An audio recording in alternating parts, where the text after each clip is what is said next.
What's up, everybody? Welcome to Indie Comics Review.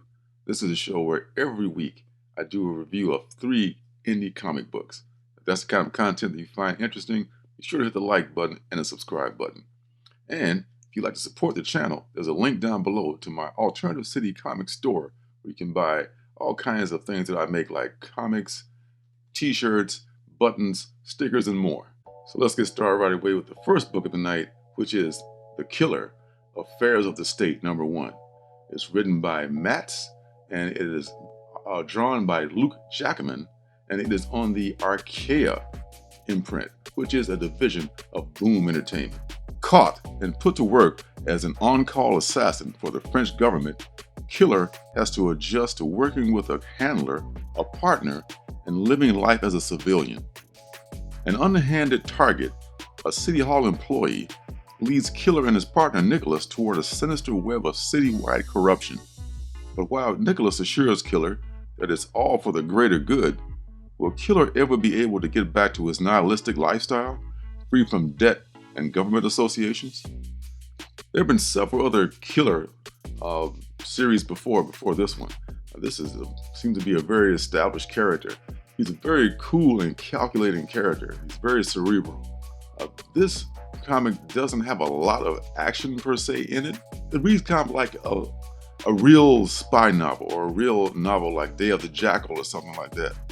And the character is really well developed. I mean, even though there's not a lot of action, and it is very wordy, which I'm not a super fan of wordy comics, this was a book that moved along very quickly. He has lots of thoughts.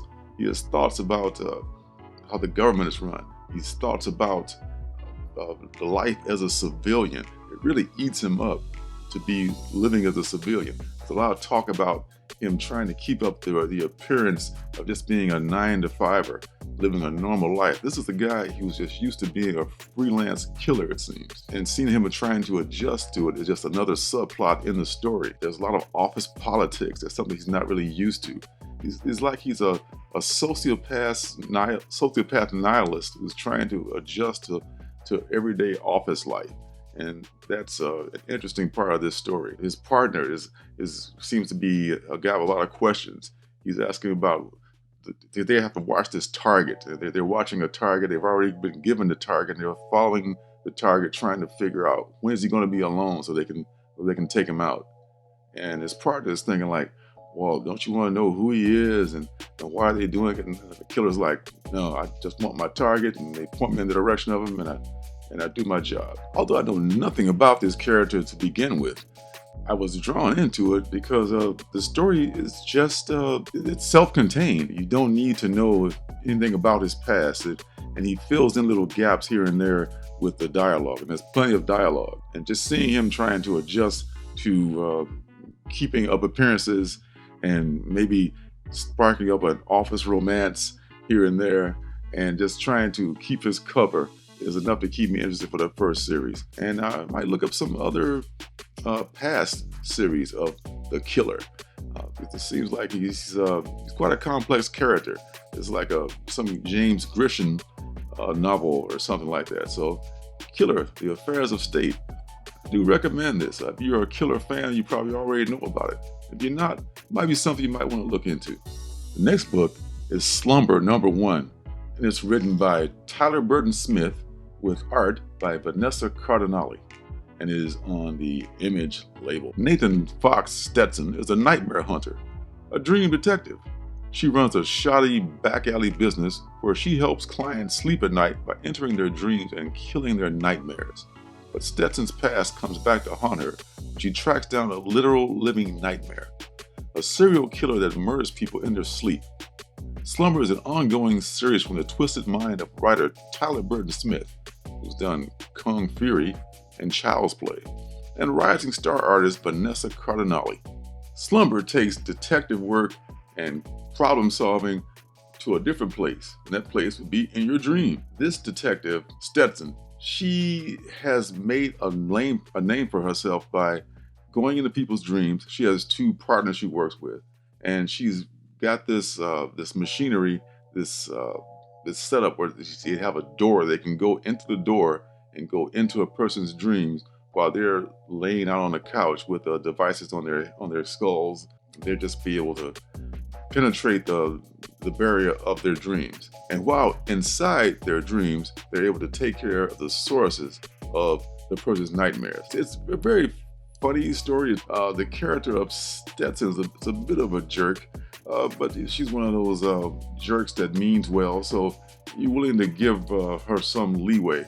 And you can tell that the serial killer, at least my intuition is that the serial killer is going to probably have something to do with something out of her past, but she's got some issue that she's not revealing in the first issue. So in the first issue, there's this serial killer going around, and there's been many victims, and they all are unrelated to each other. They all have the same MO, the same type of crime scene, and each one of those people don't know each other. They found Destin's card at the crime scene of one of the victims.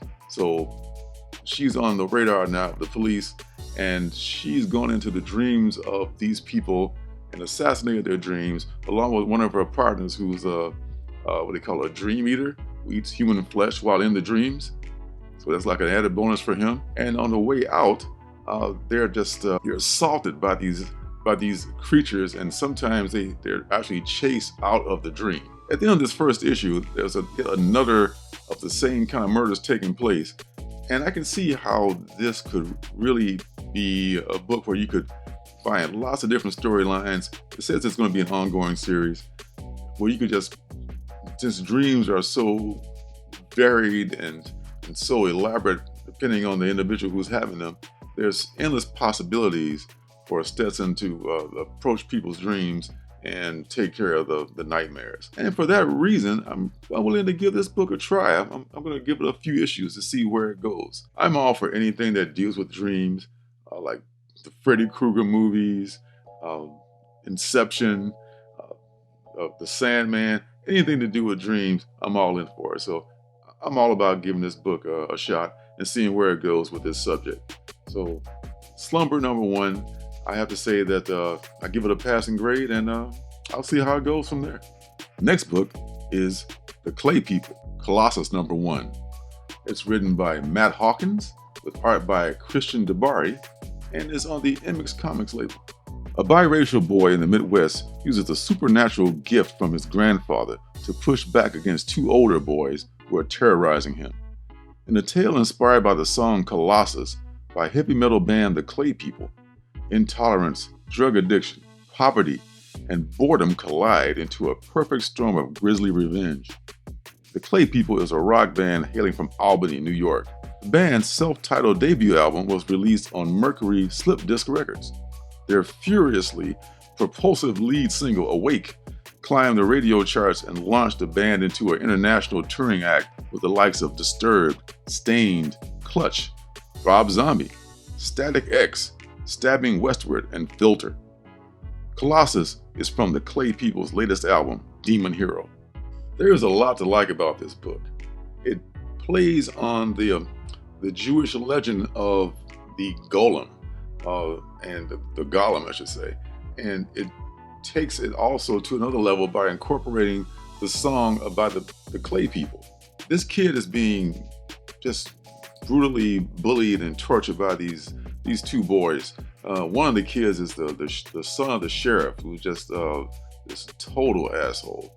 So this kid Michael is such a good kid, and he's trying to take the high road and not tell his parents. Some kids want to be independent and not want to bring their parents into it, but their parents know a little bit about it because he's coming home with bruises and things like that. So, and also his grandfather is dying.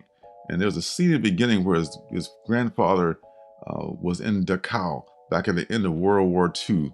And there was, once the Allies got there to rescue the prisoners there, his grandfather was able to acquire this book, this secret book that would tell you how to make a golem. The grandfather talks to the kid, and he knows he's not going to be around much longer, and he gives him the book and tells him that he can study this book. He's a smart kid. You can figure out how to use the golem to get yourself out of this situation and take care of your bullying problem. Now, I like a lot about this book, like I said, because I really detest bullies. That's one of my pet peeves. I know that bullies are just people who have been bullied themselves, but a lot of people get bullied and they don't turn to bullies themselves. So I'm having a hard time feeling sorry for them. So when there's a book about bullies and revenge on bullies, I'm pretty much all in for that. And needless to say, the Gollum does get made, and there is revenge on these bullies. But along the way, there's a tender story as well. The art is great, and I like the story because the bullies will, of course, get it in the end. And there's probably more to come from this book. Even though it's kind of like a one-shot, there's kind of overtones that lets you think that this won't be the last you'll hear about Michael and his Colossus that he made to get back at the bullies. One thing the writer Hawkins also does is he works in the lyrics from the song Colossus. And you see that working with the happenings on the pages of the book. And it's kind of cool the way they coordinate with the happenings in the comic also. Colossus #1, the Clay People on the Image label. Pick it up, check it out. Tonight's Artist Alley book is sent to me from Last Bastion Studios, and it's called Rangar. And it's written by Chris Hilseth and Wesley Allard, and it's art by Edwin Papa. Rangar takes place in this land that was once ruled by this dark lord called the Skella King. And the Skella King was ruling the land for quite some time, and then he was deposed by the people. It seems that Skella King ruled during a time of wizards. And that time of wizards seemed to have passed, and wizards have kind of fallen out of favor. And we see also in the beginning where it's just this seemed like this guy that's kind of like a vagrant, and he's being thrown out of an establishment. They throw him outside the wall, and they throw his backpack over the wall, and he seems to catch the backpack with his levitation powers, telling us that he's a wizard. So this wizard, being pissed off after being thrown out, decides to just walk off into the desert and animate this giant, like Godzilla-like creature. And he sends this creature back at the city. Now the city's savior, Mecha Man, is this giant, I guess, robot or a giant man who's grown into he's wearing an armor or something. He's like big. So it's like kind of a kaiju thing that evolves once the wizard sends the giant lizard back toward the city, and the fight between the lizard and Mecha Man. Mecha Man is the savior of the city. But will Mecha Man be able to defend the city? And it seems like the wizard is not so interested in what's going on with the fight. He's kind of involved with his own little things. He's kind of like, I guess, still partially drunk or something. And the story evolves into this fight between Mecha Man and the lizard. And the lizard seems to get the best of Mecha Man, but I don't want to give away the ending. And it seems to be a continued story as well.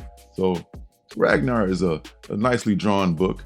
If you're into kaiju, this might be something you might want to check out. I'll leave a link down below to Last Bastion Studios website where you can buy these books, and you can look and see what else they make. They sent another book also called Luchador. I'll be doing a Luchador review probably later on in my Indie Comics Review Artist Alley segment. So yeah, check these guys out. Last Bastion Studios. They seem to have some good books available. Luchadors I'll be reviewing next time, and Ragnar is this time. So check these guys out. I think they're worth a look. The great thing is that it seems like there's plenty of good indie comics out there, and folks are sending me a lot of good stuff for Artist Alley too. So I appreciate those people who are sending in comics that they would like reviewed. I will definitely get to them eventually. Please be patient. So that's all for this week. Be sure to hit the like button, hit the subscribe button, and turn notifications on so you know when I'm making another video. So until next time, I'll see you guys in the funny papers. Hey, don't forget to subscribe and leave a thumbs up.